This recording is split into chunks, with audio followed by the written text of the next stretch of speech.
What's going on? It's your boy CJ Goodfellow. We back with a boxing clinic and more, talking some boxing talk. Y'all know what it is, man. We speaking on some Terence Crawford, some Errol Spence, and a couple other things we got going on right now. Um, it's big business this week, man. You got a lot of fights going on.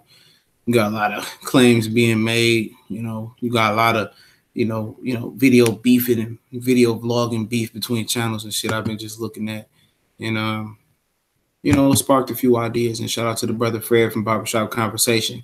I did two videos based on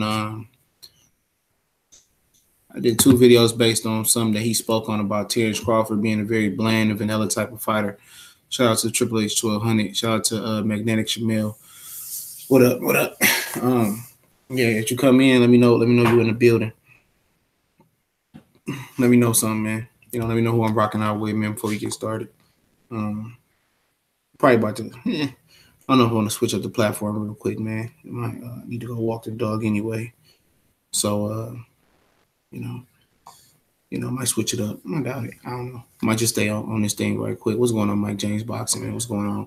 So, Shamel, what's going on? John Ramirez, man.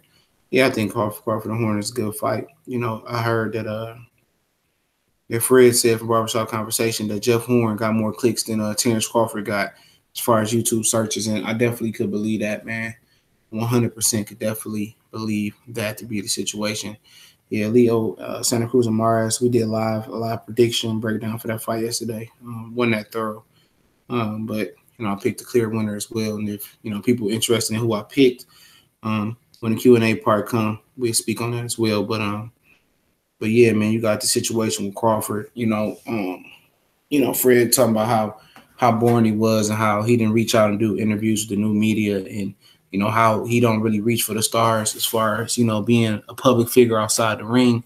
And some people just say, I don't care about that, I just want to see him box. But when you're the pound for pound king of boxing, you're an ambassador for the sport.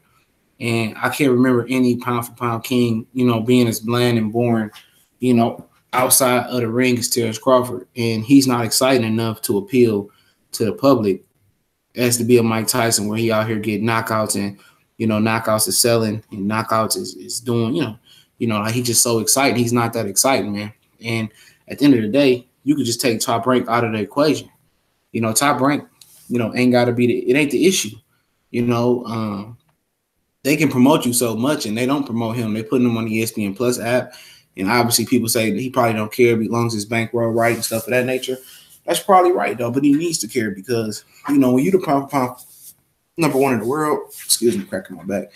When you're the pound for pound number one in the world, I mean, you got to have some type of personality. You got to be an ambassador. The last few pound for pound fighters of the world, I mean, you go to Floyd Mayweather. He sold it outside the ring, where it's wearing the Mexican hat backwards or being a guy people love to hate. You go to Manny Pacquiao. He was popular because he was something that some people hadn't seen. He was a rarity.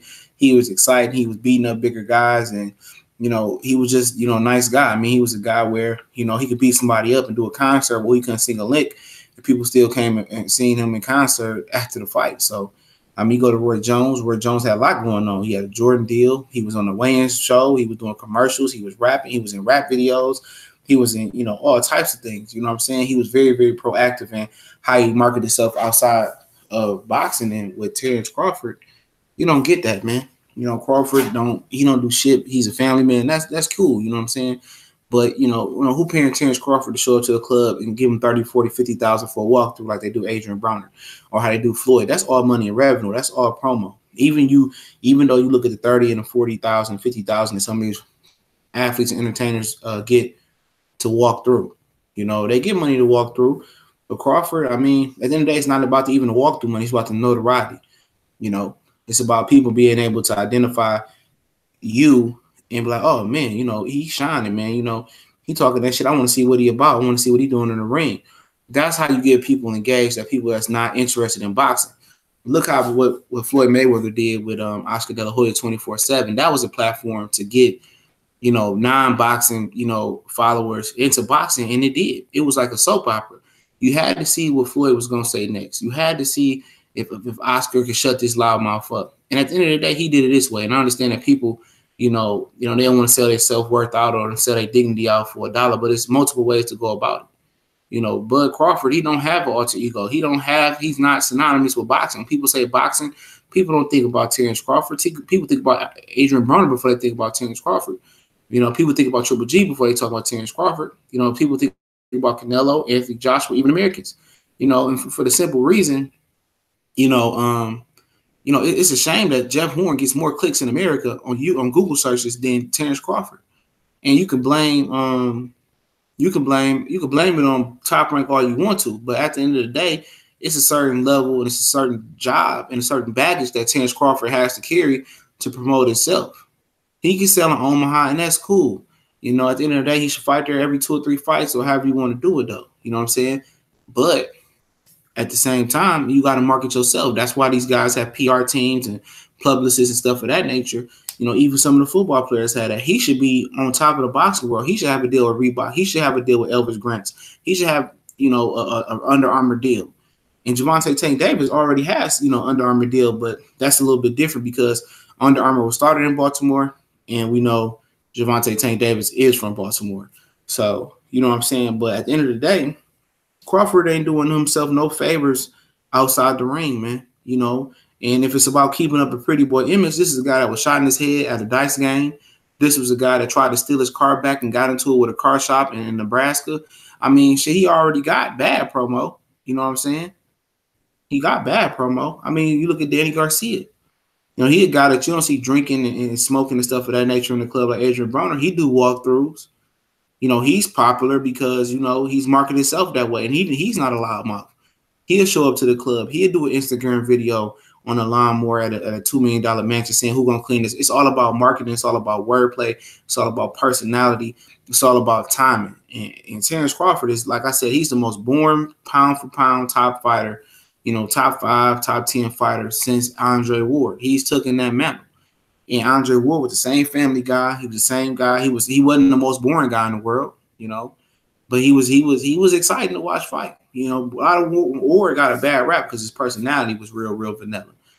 But with Crawford, he in that same vein. He's exciting to watch in the ring, but after you fight, I mean, he don't leave no type of aftertaste in your mouth. You know, he don't leave a good aftertaste and he don't leave a bad aftertaste. It's just like he fight.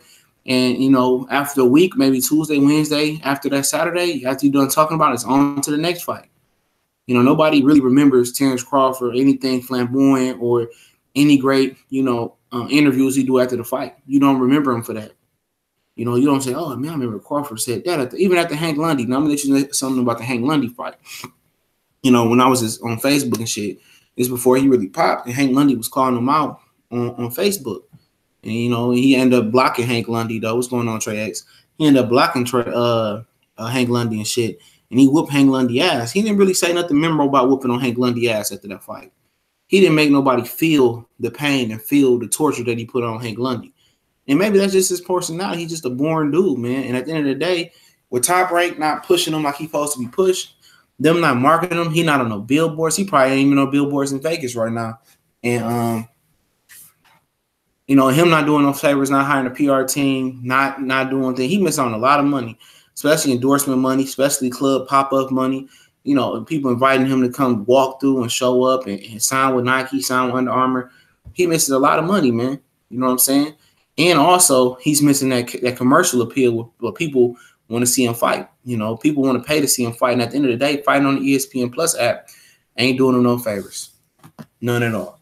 It's a lot of people that's still not aware that he's fighting on the ESPN Plus app still. Can you believe that? It's people that still don't know this dude is fighting on the ESPN Plus app. So at the end of the day, I mean, what can you say? You know, okay, we say, okay, Top Rank ain't doing no favors and promoting the right way. What's going on, Jeffrey Lopez? Like I said, what's up, Raymond Jesus? You know, he don't have no appeal, man. He not out here knocking guys out with one punch knockout, but he exciting. He pounding you. He got a mean streak. He got everything you want inside the ring because he got way more than Floyd got when you talk about entertainment value and excitement. But he not flashy. He not flamboyant. He not even Hector Camacho, man. I mean, he was flamboyant. He was fascinating. He was slick. He was engaging. Crawford's just not engaging. He like that clear eyes guy with the eye drops, you know, real boring, man. And at the end of the day, he gonna go down the Andre Ward road. And people don't like it though. But am I saying something wrong? Am I saying something that's not true? You know, it's at the end of the day, he not out here doing interviews with nobody. You know, he out here maybe doing them with the Dan Rayfields at the interview at the press conference fight week. What he supposed to do? You know, like Tuesdays of fight week, the presses are able to go Q&A with the fighters. You know what I'm saying? They're able to ask the fighters at the round table. Other than that, you don't see Terence Crawford, doing interviews. He might be at a top ranked fight. He might get somebody an interview like Vilified Media, shout out to Vilified Media. You know what I'm saying? He might give a dude interview, but he ain't out here trying to network with the Boxing Voice, with Ego, with Fred from Barbershop Conversation, with 7A Sports. I mean, I remember Ricky D.I. was calling out Nonito Donaire every fucking Thursday, I think it was, on the Boxing Voice.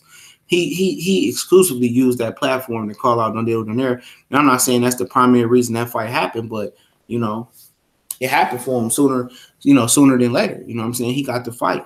And you use these tools, man. You use these guys who got the the platforms, man, because right now this is the road to this is like through the new media, the guys that do the interview, this is the road to real casual fandom right here.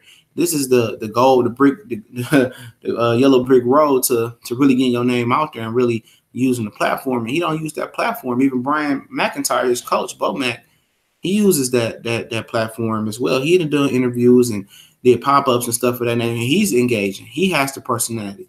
And it might be one of those situations where the trainer might sell the fighter more than the fighter sells itself. You see that. You see it with Kenny and Sean Porter. You see it with Angel and Danny Garcia. You see it with a lot of different fighters where the trainer is the star, he's the mouthpiece, while the fighter just go ahead and do his work and lay the groundwork with his hands. You know what I'm saying? So at the same time, man, like I said, I'm not saying nothing, nothing that's not real, that's not factual about Terence Crawford. A lot of people getting emotional over him, and he's not above criticism, dog. He's letting something slip. He's letting a golden opportunity slip through his hands, man. If I'm saying anything wrong, let me know. Let me know. We're gonna go through go through the chat real quick. Wild Dog 13s. What's going on, bro?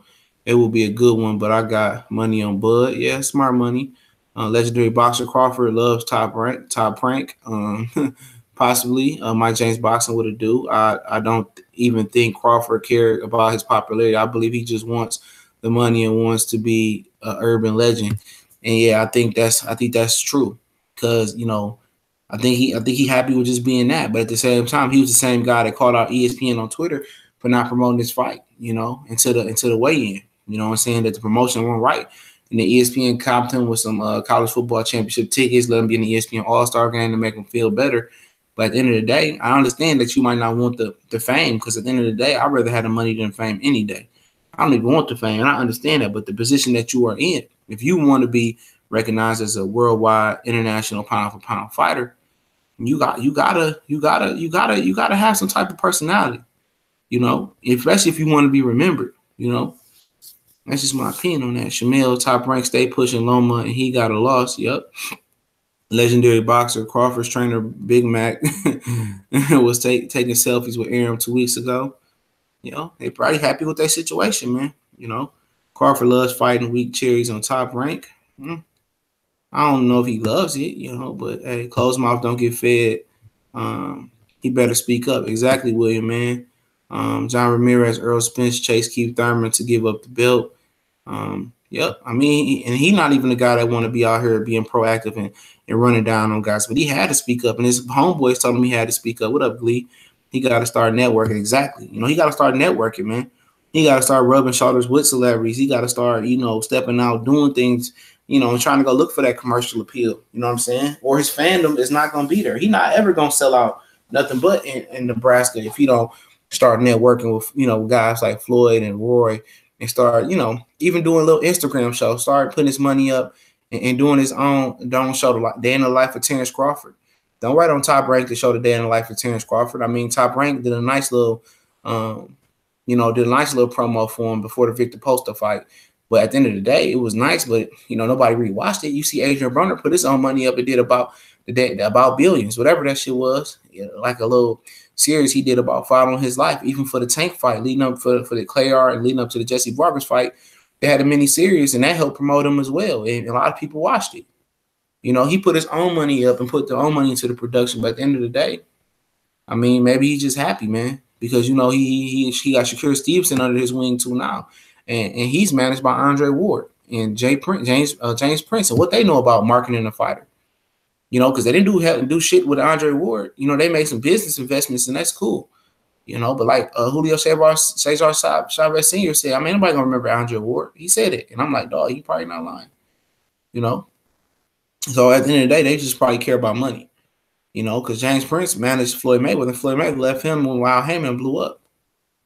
Omaha. That was John Ramirez. Hassan, what's going on? What up, man? Loma does more interviews than Crawford. True. He can't even speak English. Loma's always smiling. Crawford always got a scowl on his face. Those are our legendary boxers' comments. Gervonta Tank Davis bigger than Floyd, and he hasn't even got started. Roman Jesus, and that's very, very factual, man. Gervonta Tank Davis will sell out.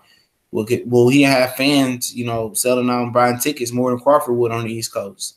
I understand he was the third fight on the card, or the first fight on the card if you're talking about from the beginning to the end.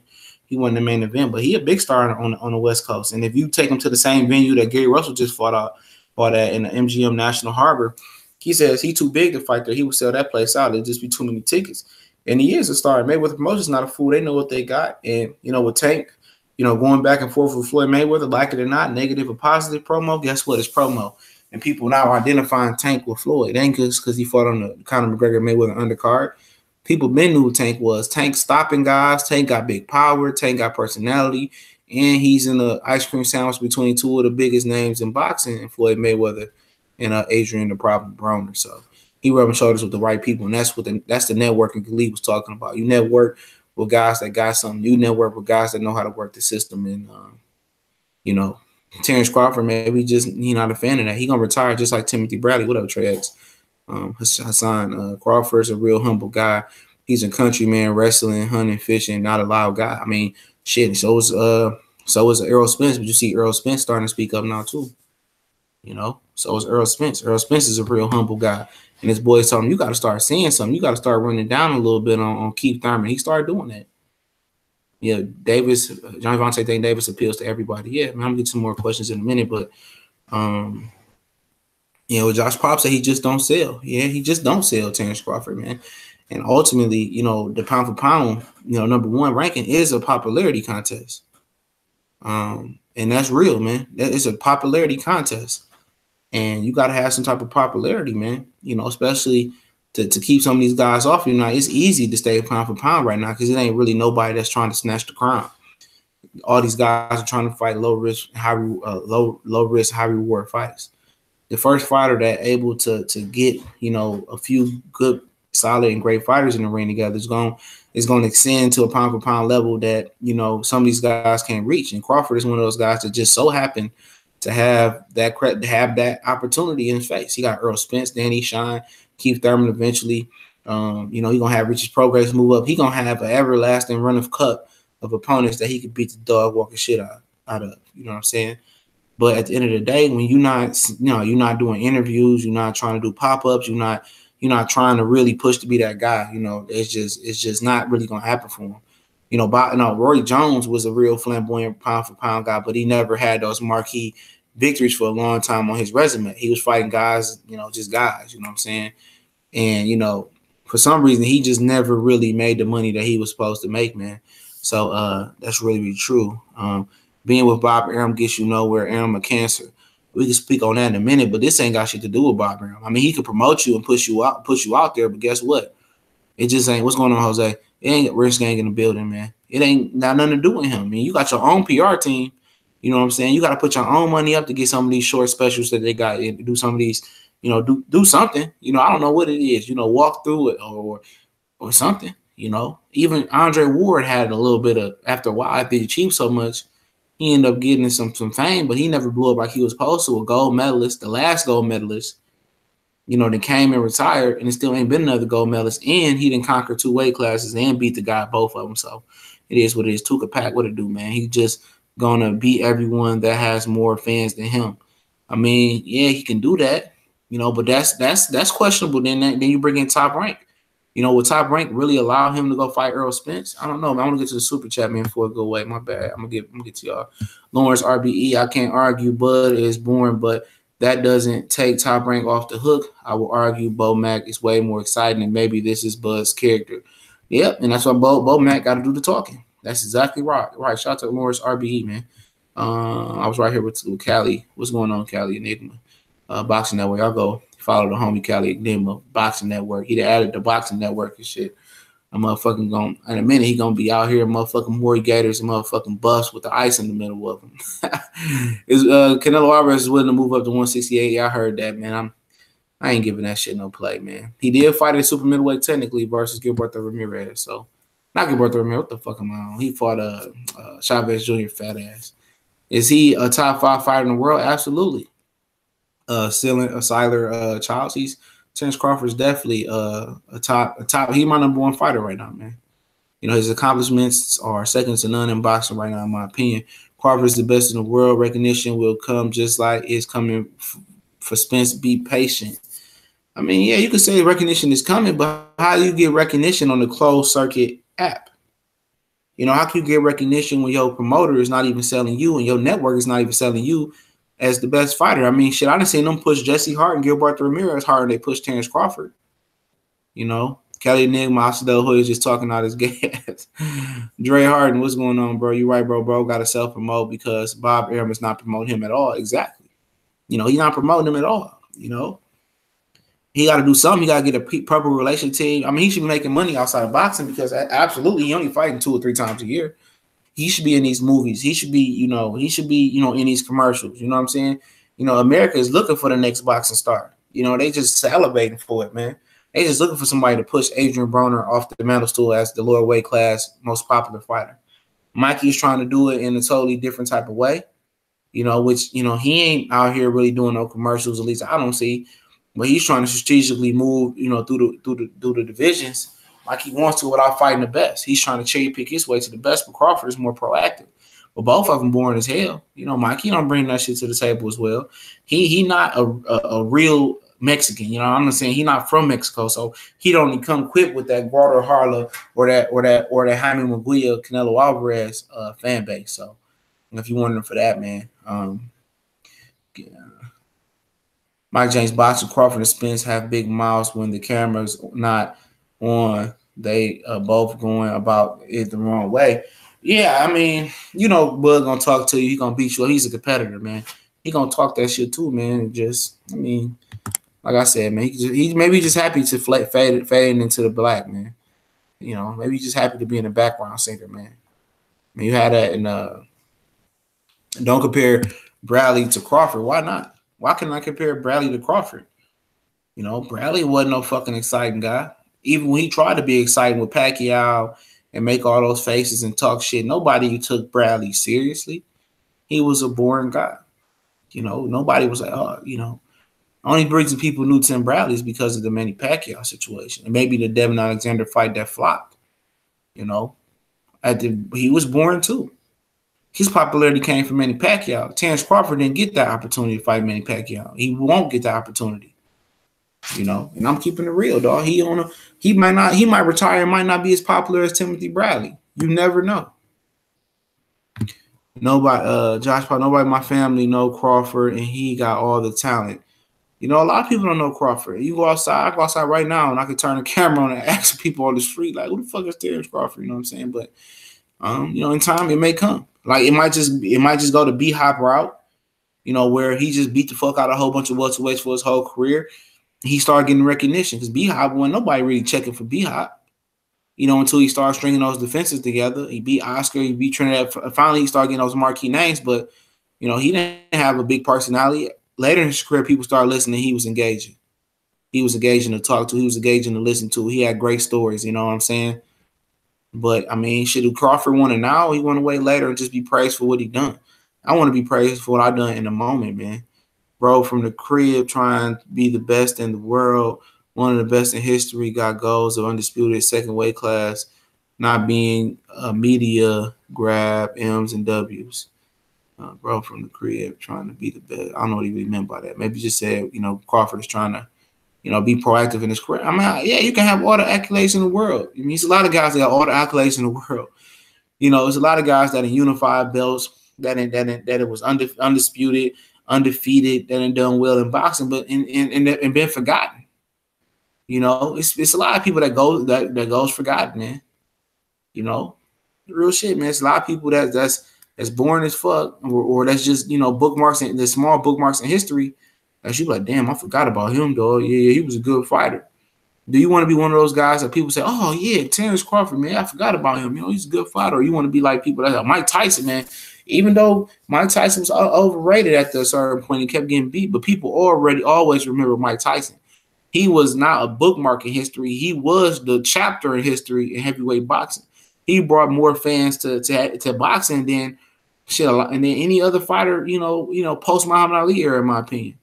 No more fighters brought more fans to the sport than Mike Tyson. You can argue Muhammad Ali, but it's hard to argue that, man. That's what the fishnet. I'm talking about Telehoy still. Monroe. What's good, people? What's going on, homie? Bud isn't getting shit for fights. It is going to be top ranked fighters and B-level fighters from other promoters, and that's it. His career has been peaked at top rank. I hope not, Brian. That could be the case, but I hope not. I think because Errol Spence said he's gonna come over there and fight him, so that's his glimmer of hope. Because if somebody beats Errol Spence, Thurman, Sean and Danny Garcia is not going to walk over to ESPN and take short money or take reason or okay money. They hating on black fighters. I don't know. I mean, who hating on black fighters, man? I know in the media, the old media, they do. But Top Rank they seem to do. But guess what? Who was Top Rank made a pay-per-view star?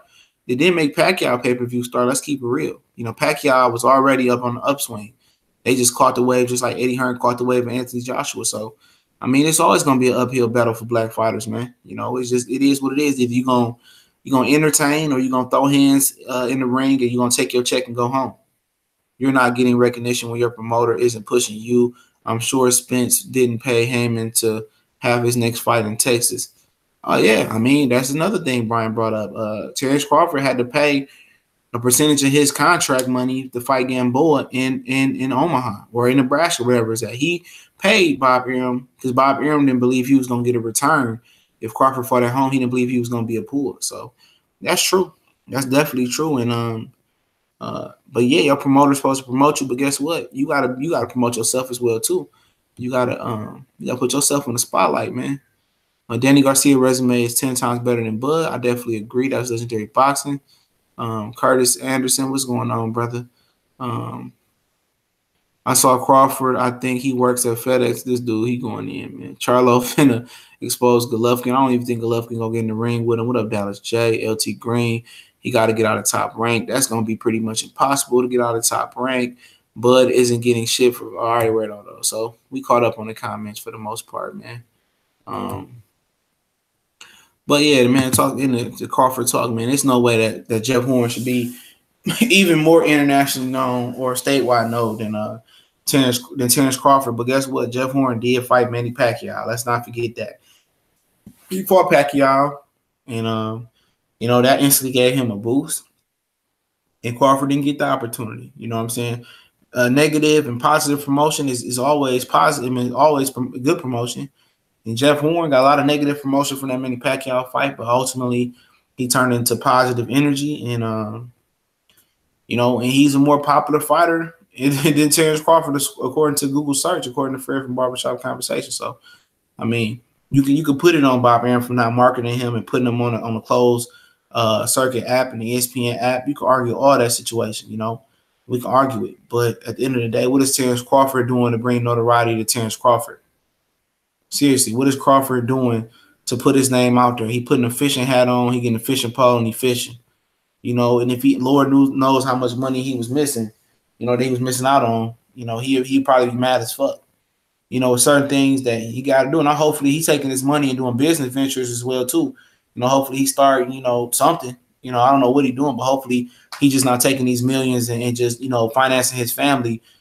And then he turned around and he one of them fighters that ain't got nothing. He was fucking with the wrong promoter, and that $1.5 million, that $0.1 1.5 or that 2 million or that 3 million that he getting, which, you know, is good money. If he getting 3 million, you know, if he getting that type of money, man, hopefully you're doing something with it, man. Hopefully reinvesting it. He some stocks, some bonds, some businesses. Hopefully he's just not spending it all on his family, because if he's spending it on his family, family will break you, will, man. Fuck that, I'm putting 100 on Horn. Anybody can get upset. Yeah. That's a good return on Horn, but I'll just trust Bud to do what he got to do, man. He gonna punish Horn, man. He should, you know. He should punish Horn, man. All Crawford has to do is fight the best. The rest will take care of itself. Yeah, you could say that. You know, Curtis Anderson, Andre Ward fought the best, and nobody really ever really cared for his personality, cared for what he did outside the ring. It's more than fighting the best in this era. You know, it's a different era. You got to use social media to network and shit like that, man. Quan, what's going on, homie? Bob Arum kills me. He got the next Floyd on his stable, and he's still on Loma nuts. Yep.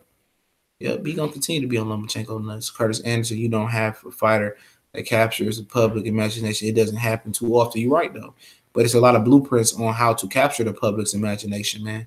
It's a lot of blueprints, man. To be honest, CJ, the best fighters are not excited. Mayweather, Wilder, Ward, Crawford, Mikey, I think they're more focused on perfection than anything. Wilder's exciting, man. You know, say what you want to say. Wilder is exciting. You know, Mikey, I ain't really seen Mikey in too many boring fights, but you're talking about personality-wise, Wilder definitely has the biggest personality out of that trio. Well, Floyd Mayweather, my bad. The rest of them are boring. So it is what it is. I mean, when you continuously have examples how to be, captivating, how to have that personality. I mean, how can you not capitalize on that? When Crawford not fighting, you don't hear shit from him.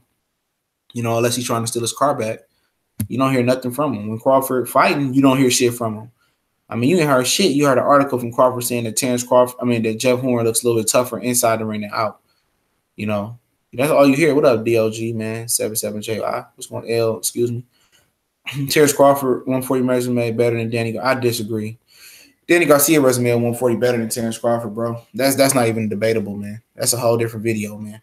You know, that's just that's an opinion, but I mean, Crawford's 140-pound resume was capped off by Victor Postal. I know Danny Garcia didn't want to fight Victor Postal, but that was the best name on it. I mean, Delorme, Hank Lundy, Derek Jean, Felix Diaz was a solid fighter. I'm probably missing a couple there, but I mean, I think even the first Eric Morales fight with Danny Garcia was better than Hank Lundy, was better than Delorme, was better than those two, was better than Derek Jean. That was a good fight. And remember, that was the same Eric Morales who took fucking Marcus Madonna to the depths of hell and back with one fucking eye, man. Zab Judah still has something left in the tank. Kendall Hall was still a big puncher. Amir Khan was that guy. That's the best win right there. And Lucas Matisse was another better win than anything Crawford had at 140. So he had some bodies on that resume, man. Even going back to actual Theopain when he was younger.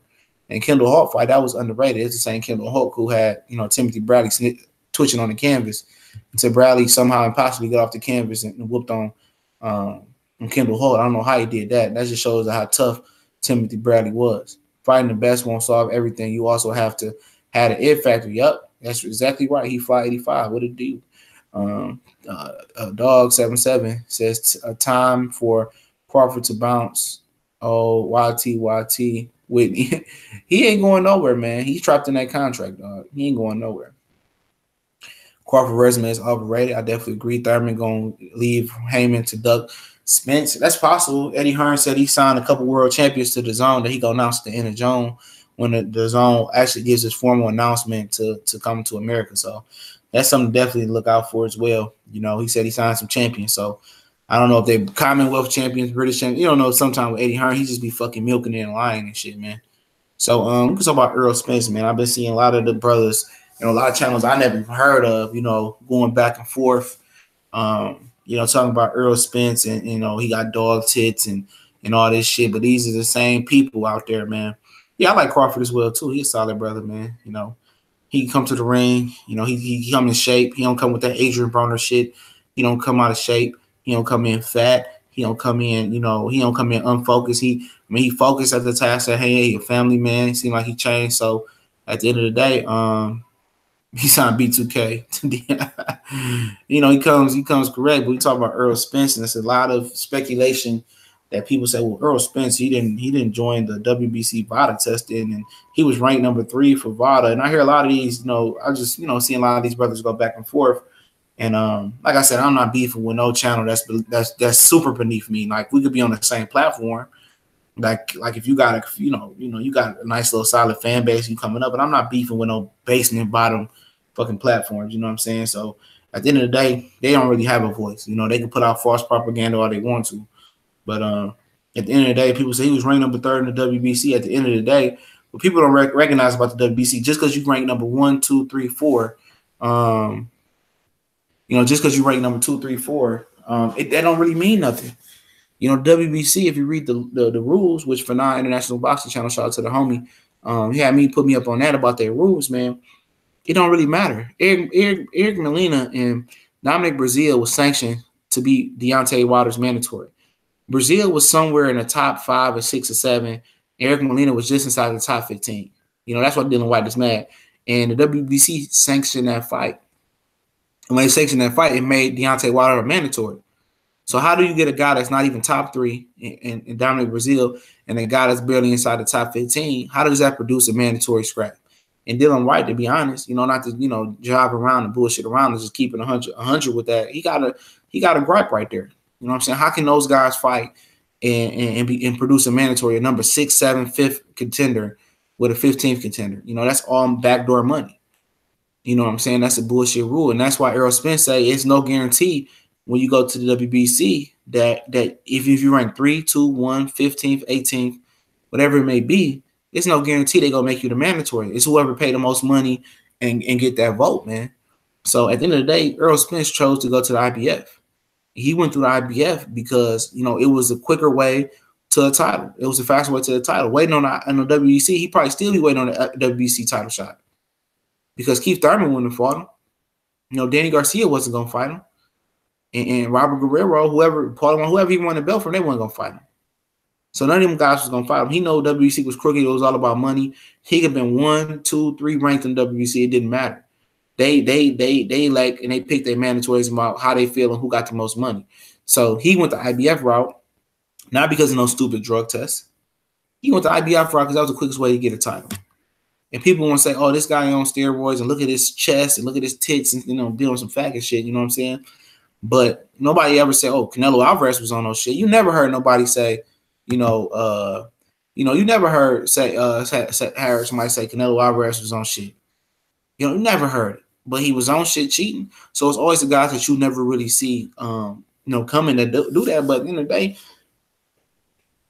when the moment of truth will come when Errol is ranked, when Errol gets the opportunity to unify with the WBC champion, whoever wins between Sean and Danny Garcia, and when they want to unify, and he enters the VADA drug testing. And people say, well, USADA is corrupt and this and that. If USADA is so corrupt, don't USADA, excuse me if I'm wrong, don't USADA handle the Olympics, right? People bringing up false propaganda that they don't even know nothing about. Anybody can write an article and say, oh, they corrupt and this happened. At the end of the day, didn't USADA, if they actually do Olympic drug testing, didn't they pop the Russians? Did they catch a whole bunch of cheating motherfuckers before too? You see that, man. You see that people just go on what people say and not even going on real factual, facts. And at the end of the day, the VADA is letting more people slide than USADA. Oh, VADA, how many you think VADA has been perfect in telling people who's going to cheat? No, VADA is not perfect. You know what I'm saying? But he's doing USADA year round. And he did USADA and VADA for the Kell Brook fight. So he did both. So you tell me what fighter that took 2 different piss and blood tests at the same time. People just trying to find a glitch in the matrix. Now, would I be surprised if any of these fighters got popped? No, I'm not surprised by shit. People say, oh, the Stephen Bredman, that's a trainer for J-Rock. I got a lot of respect for him. He said, oh, Jamal Charlo was on the shit. He was on the shit. I mean, where's your proof? At the end of the day, if you feel like he was on the shit and you couldn't get random drug testing in the contract, you shouldn't have took the fight. Don't take the fight and come back on the back end and say, oh, he was cheating and just because you took your L. No, you chose to sign the contract and fight him, and at the end of the day, you took your L. It's plain and simple as that. It's a lot of fighters that didn't enter the WBC drug test. Jarrell Miller, I believe Anthony Joshua at one point. Joseph Parker missed a WBC mandated VADA drug test. And now let's just talk about how the WBC, if you do get caught in VADA, how they easily, easily let you back into their rankings. But Povetkin failed 2 drug tests. He paid $500K and got re-ranked. So what's going on, King Kunta? Range Gang in the building. I mean, I see you, Monroe. I see your question. I'll get to that in a minute. So I mean, Luis Nery, they had his back. They had Luis Ortiz back. Joseph Parker got re-ranked after he missed a VADA WBC drug test. He was a champion. He was in the VADA drug test and missed a drug test, so he said, "Fuck it." I mean, you can go through the list and say, "Oh, Jarrell Miller, he wasn't in VADA and he was a known drug cheat as well too." You know what I'm saying? And somebody mad and saying that this channel was shit. I don't give a fuck. You could delete the message. You could have showed the message. I really don't give a shit, dog. Because it's always them weak ass motherfuckers that want to come to my channel. You know what I'm saying? And why you here though? You know why you here? Oh, what's going on, Right Hook on 1000? Hook Right, good night, my brother. I appreciate it, dog. You know what I'm saying? When you don't get them a popular opinion, they get mad. I'm telling you the truth. I say, man. Just because he didn't enter the VADA WC testing, that don't mean nothing. He's not. Other sanctioned belt bodies don't rank alphabet champion. So the IBF won't rank a WBC champion. The WBC won't rank an IBF champion. And also those mandated VADA drug tests that come out the fighter's pocket or they come from somebody's pocket because Errol Spence says the promoter pays for his USADA. And as far as I know, he didn't have a promoter. So whoever promoting the fight pays for his USADA, man. So at the end of the day, man, it's just speculation, man. You got to give these guys the benefit of the doubt. And I'm a fear guy. I gave Canelo the benefit of the doubt when he was walking around looking like Big Papa Pump. And for all my young wrestling fans who remember Big Papa Pump, I did a video saying that I thought he was a clean fighter. I didn't think Canelo would do that. He was drug tested. He was a clean fighter. And when he got popped, a lot of people went back to that video and said, "Oh, see, I told you he was a juicer. He was a juicer." I mean, at the end of the day, I just give you the benefit of the doubt, no matter where you from or how you look. What's going on, Tim B? CJ, you good? Channel was deep and full of knowledge. Yeah, I appreciate it, brother. Monroe, I forgot your question, man. I got you, bro. Oh yeah, shout out to Curtis Anderson, man. But yeah, man, just because you don't take VADA, you ain't in the WC. There's a lot of other fighters that ain't in the WC VADA. I mean, people quick to jump on Errol Spence. Like check this out real quick. People quick to jump on Errol Spence about the VADA drug testing. What about when Manny Pacquiao that wanted to take the test versus Floyd Mayweather? That was the same. Some of them is the same motherfucking fans. Oh, Pacquiao ain't got to do no random pitch and drug test. Floyd just trying to duck him. And Pacquiao said, "I'll take it, until 10 days out." And so, so most people say, "I'll take a cycle off." People still defending Manny Pacquiao through that whole situation. Floyd just scared, asking for blood and piss test. Floyd scared. Pacquiao ain't got to take no blood and piss test. But these are the same people that's pro Errol Spence getting into the WC VADA drug testing program. So you see how boxing works. It's a popularity contest, bro. It's who they like, who they don't like, man. And you got people that are really legitimately die and take a bullet for these fighters, man. That's why I'm not interested in interviews for real, man. I've done them in the past, like I said before, but I'm not interested in interviews, bro, for real. And if I run across you and we can have a good culture conversation, if I do interview, I want to feel like you family. I want to feel like you can sit on my couch and we just have a conversation. I just don't like a Q&A. I want us to have a conversation that just flows and that's deeper than the Q&A and the basic questions. You know what I'm saying? So if I do an interview, then you will see it be like that. But to be real, I'm just not interested in them, man, because obviously that makes a lot of people biased towards a fighter. And a lot of these guys are emotional, like these fighters are family. Like they the family dog or they their son or daughter or some shit like that. It's not like that, man. None of these fighters are above criticism. And that's just how I'm rocking out, bro. I'm just calling them out on their bullshit, man. I'm not attached to none of these fighters. You see, I did the Jamal Charlo video. I thought he was a little bit shook talking about the Triple G fight. But the bottom line, SW Sandy Water, shout out to my brother from out there in DC, said that maybe the interviewer made him mad, and I think she did. I forgot the part she made him mad, but she said, "Did you make me feel uncomfortable?" He was like, "If I'm uncomfortable, I'd have been walked away from the interview." How many people will come on here and admit that they was wrong? How many people come in when they make a bad boxing pick, come on here and immediately say they wrong? Not a lot of people. They always got to make it, "Oh, this happened, the ref did this." No. When I'm wrong, I come back and say, I'm wrong. At the end of the day, it's boxing. Anything can happen.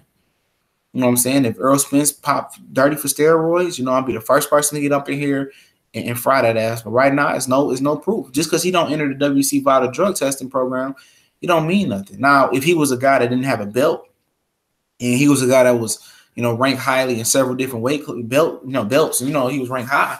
And let's say he was number 7th in the IBF and he was number 1 in the WBC or some shit like that.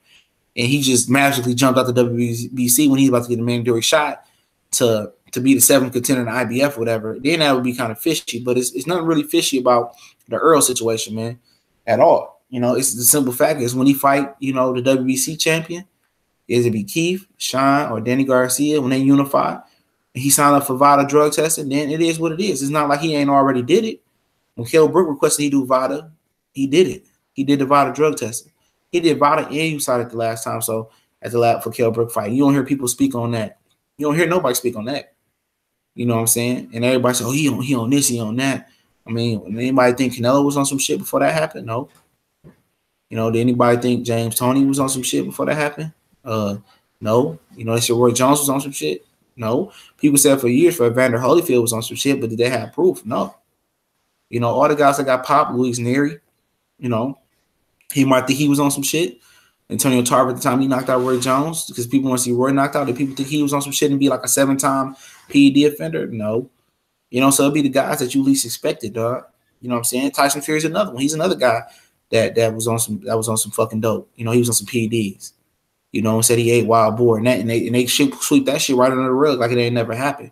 And he used mental illness and cocaine to cover that up. And getting fat and use retirement. He went to the extreme to cover that shit up, not to be recognized as a cheater. You know what I'm saying? But you don't ever hear people get on the people that actually cheated. You know what I'm saying? They always want to speculate to do some things. You know what I'm saying? People say, well, USADA is this. I mean, VADA ain't no fucking better. At least the Olympics trust USADA. The people USADA pay. I mean, who is this USADA person that got paid off? This is just the article that people is reading. This is somebody's opinion about USADA.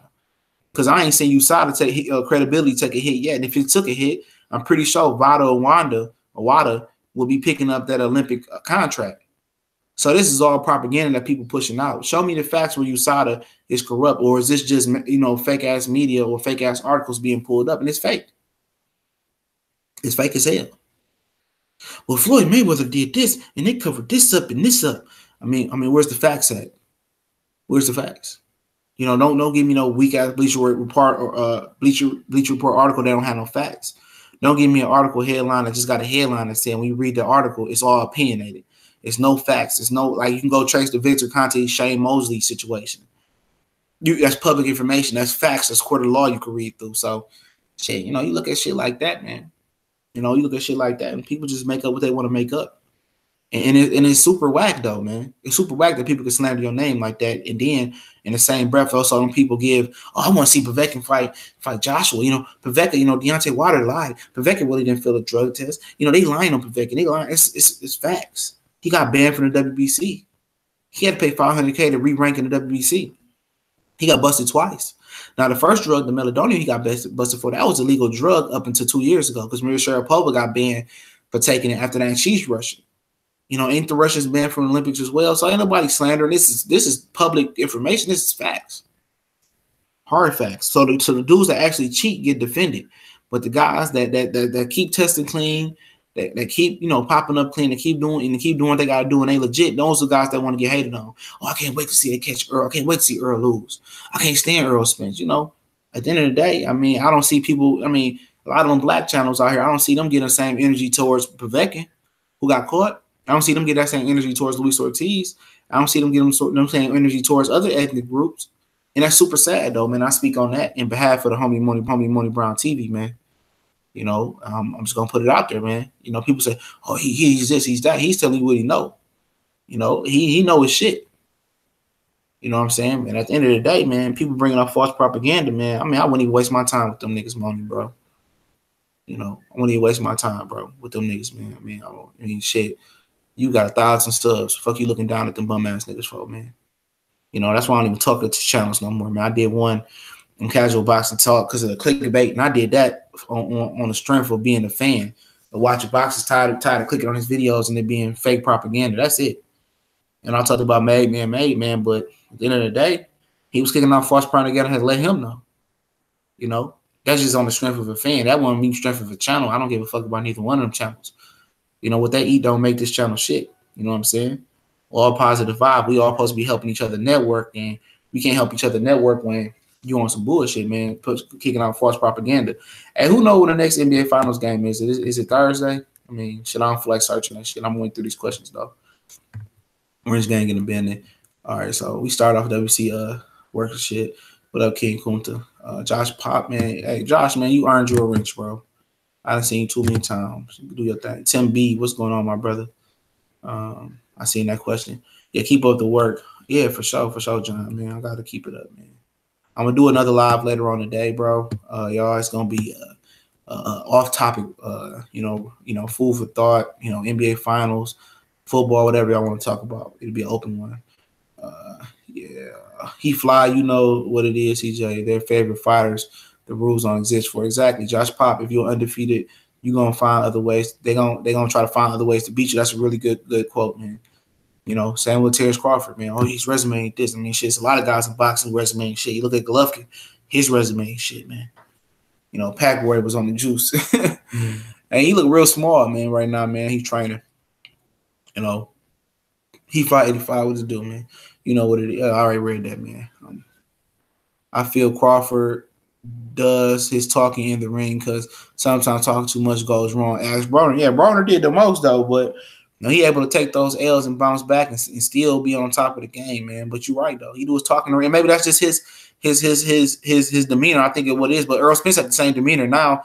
Errol Spence is opening up and his popularity is starting to grow. You saw there's a government agency run by the United States government. They brought down Marion Jones and Lance Armstrong. So a lot of people don't know that, Brian. That's why he has to deal with the Olympics, man. But it is. Oh, it's Wednesday. Okay, man. Cool. I'll catch it, man. But pretty much any other questions? I remember Monroe question. He was talking about Adrian Broner and Sergey Lipin. Yes, that's a fight that was supposed to happen before the Mikey Garcia fight. I'm trying to remember in my brain real quick with Lipinets. When Lipinets won the title, he called out Adrian Broner. Yep, he called out Adrian Broner when he won the title. And now Lipinets want to fight Broner again. I mean, it'd be a good fight. I probably favor Lipinets to beat Broner. I think Lipinets could have beat Mikey Garcia, but his feet wasn't good enough. And to be honest, I think Adrian Broner is a superior athlete than Mikey Garcia at 140. Mikey Garcia is just fundamentally a better boxer.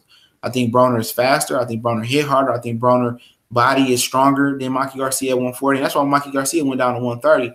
I believe that Mikey Garcia is going to go back up to 140 after defeating Robert Easter Jr. and try to take on the winner of Terry Flanagan and Maurice Hooker, especially if it's Terry Flanagan. He's going to try to fight them. But I'm not going to count Bud out. If y'all got any questions right now, answer any questions before I log off. We're going to come back and go live about an hour or two. Just go off topic or later tonight. Boxing Clinic, did you ever notice Mayweather always had information on his opponents? Yeah, he always had information. I mean, so does Deontay Wilder. I don't know what pipeline it is. Deontay Wilder know all the tricks and all the bullshit that Anthony Joshua's pulling. All the ticket scalping. Joshua Wilder knew it.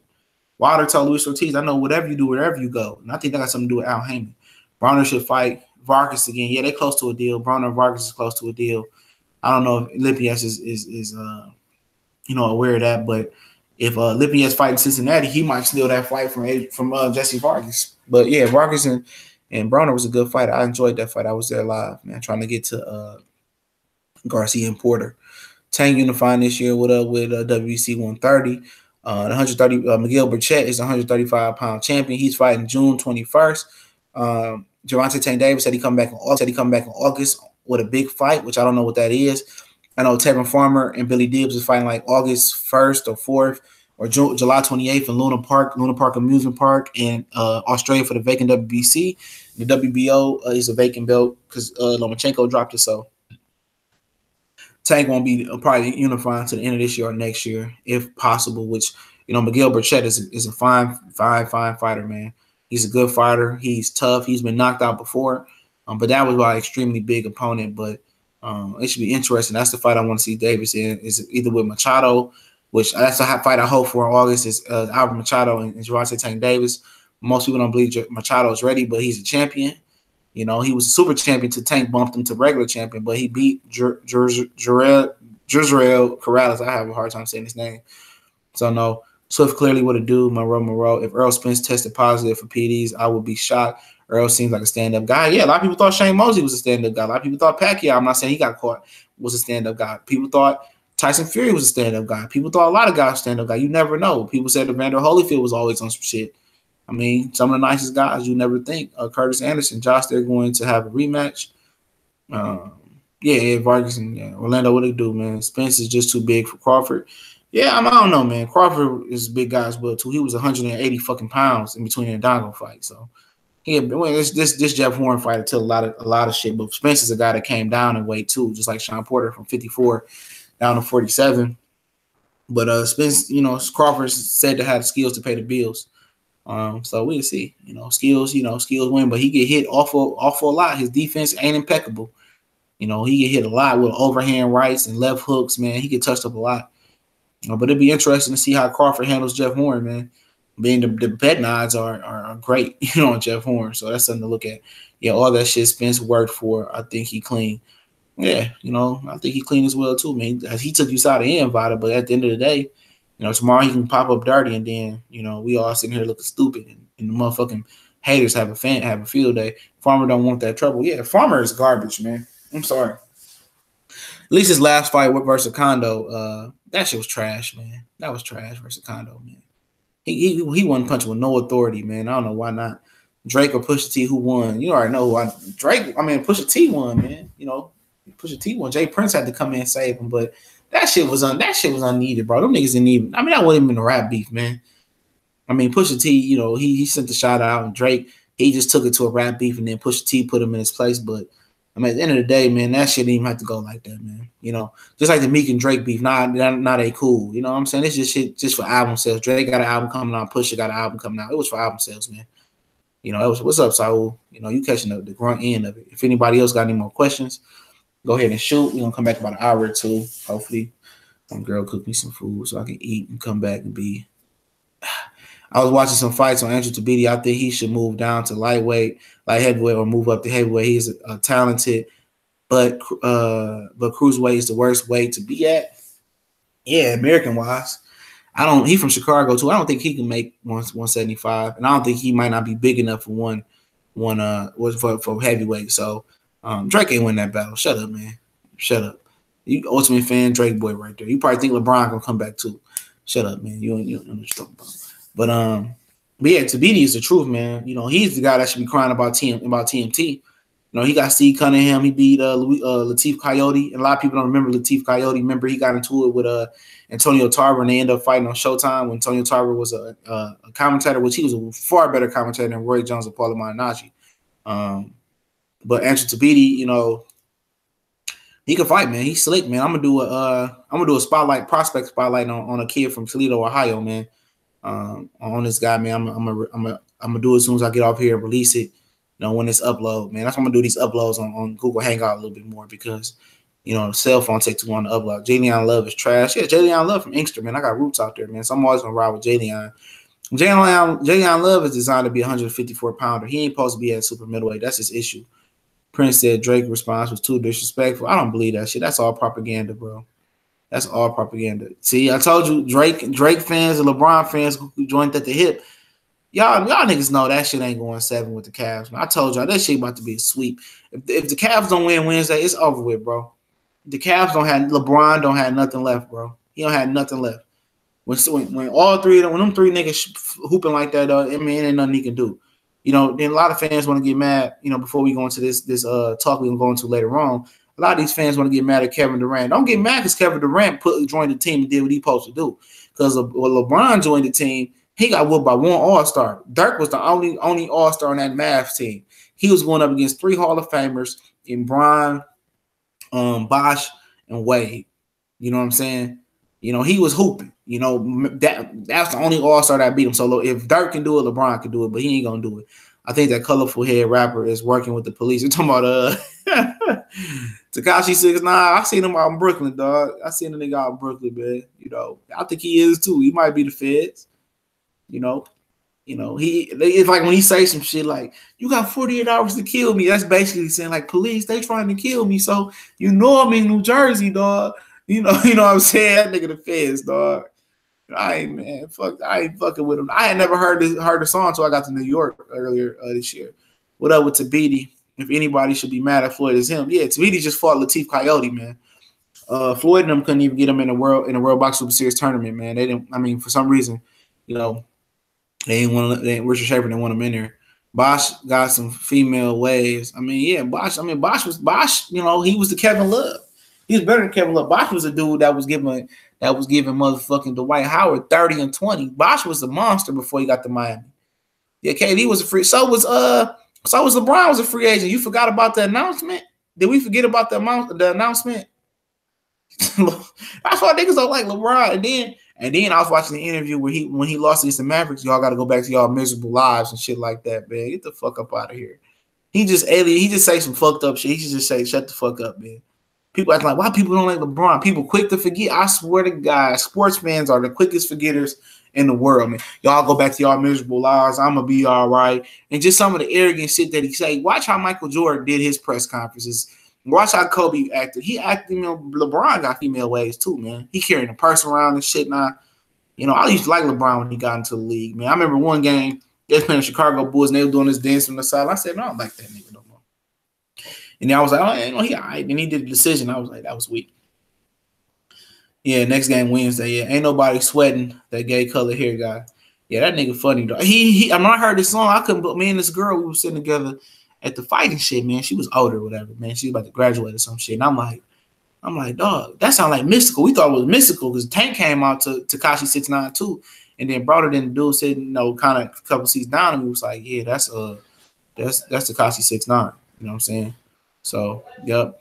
Bosch Mama, a Dallas Kingpin. Oh, I heard about that.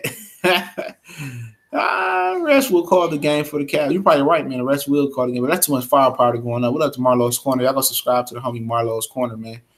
Let me know if those notifications popping up on the video. It should have a poll that's on the video. It should have another channel on the video. Let me know if y'all see those notifications popping up on y'all screen before I log up off this thing. You know, let me know. You know. So how you feel about KD? I don't have no issue with KD. He did what he had to do. KD could end up like Garnett, re-end up in Minnesota crying. Now when he had to go for the win, bro. You know, LeBron did it. So why not him get his fucking ring, man? But he is a little soft, though. When Curry hit that fadeaway three-pointer last night, LeBron whipped his face. We whipped his face and think I was seeing a teardrop. Man, yeah, he was mad, dog. Curry was on another level in that fourth quarter. Warriors fans listen to Drake. No, Drake fans and LeBron fans, they go hand to hand. Trust me. CJ, I ain't getting those notifications. Try hitting the bell icon again, man. You know, hit it once again and then hit it again. You know, like hit it where you undo it and then hit it again. So maybe that's the issue. But yeah, man. Yeah, man. But other than that, man, you know, shit too much going on. Yeah, go check out Marlowe's Corner. That motherfucker gonna give you a 10-hour live stream. You at work, chilling, you want to just hear some random boxing shit, some random shit thrown in there, and you want to hear a female voice, man, go ahead and go subscribe to Marlowe's Corner. He definitely get you through your work night, man. Forget being loyal to a team and the owner. Look at Dez right now. Yeah, Dez fucked himself up. Dez had a contract with the Ravens. He didn't take it, though. But, you know, we're going to talk about football, basketball, life shit in the next live stream in a couple hours. So I'm going to go ahead and end this one. Hold on. What's your opinion on 7-8 Sports smacking Billy Joe? You know, he been hated Billy Joe. He started the Billy Ho Sander thing, man. I don't know, man. You know, Billy Ho, you know. I don't know, man. You know, William Ho Monroe, he started that one too. Willie Ho Monroe. He started William Ho Monroe. So you don't think LeBron did what he had to do? Yeah, I mean, it didn't work for him. He was 2 for 4. You know, he didn't do what he had to do in the first finals. Remember that? He choked in the first one.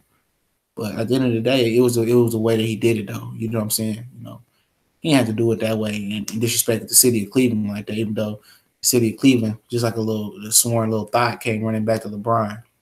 You know, but at the end of the day, he got his 2 championships. He had to get off the snide. So, you know, because if he didn't make that, he didn't join Cleveland. If he didn't join Miami, he might not still have one to this day. So, you know, you got to do what you got to do. It's just the way he did it, man, the way he carried himself, the way he talked. Sometimes, you know, like, dude, you know, you don't got to be arrogant. You know, you ain't got to be disrespectful. Like after the Miami shit, he was like, oh, you know, y'all got to go back to y'all miserable lives and shit like that. I said, what? What?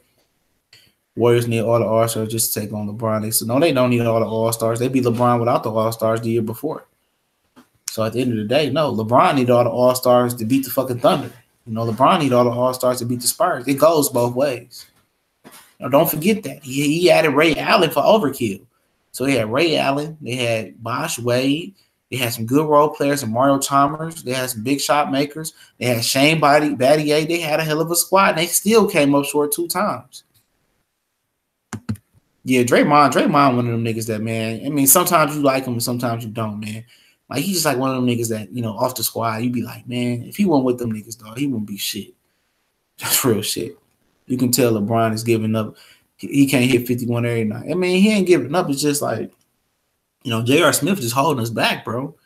You know, and without Kyrie, I mean, what can he really do? You don't have nobody to depend on.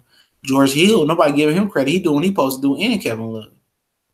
You know, I mean, LeBron, LeBron don't let niggas be themselves, though, man. Rodney Hood was a guy that was averaging 20, man. LeBron bullying Durant and Curry, Thompson all by himself. I mean, he bullying the fuck out of Curry ass. Every time he go to the lane, he push that nigga out the way. Warriors need 2 top 5 just to be. I mean, shit. I mean, without them, they beat LeBron. What is y'all talking about? Without fucking Durant, they beat LeBron. However you want to like it, they beat him, and they would have beat him the year before that after ref didn't suspend Draymond Green. They wouldn't dare suspend none of the Cleveland Cavaliers this year for what Draymond Green did. Y'all got to remember that. They ain't got shit to do with having the 2 top 5 players. LeBron had 2. He had 2 or 3 of the top 15 players. I mean, shit, Bosh was a top 10 player coming into the first Miami season. Wade still was a top 10 player. He was the number 1 player. That's 3 top players right there. Don't forget that. He still lost. Don't get mad at Kevin Durant because he cashed in on his check. You know, he went and got joined Steph Curry. He didn't fuck up a beat. He didn't choke up like LeBron did in the first year versus Dallas. You know, they was dancing on the floor, doing the kid and play dance, and then they came back and got smashed. Don't forget that LeBron didn't handle business. If LeBron would have handled business in that Maverick series, he would have won it, but he didn't. He had 3 of the top 10 players in the league and still came up short. And then added Ray Allen and then came up short against San Antonio the last year with Miami.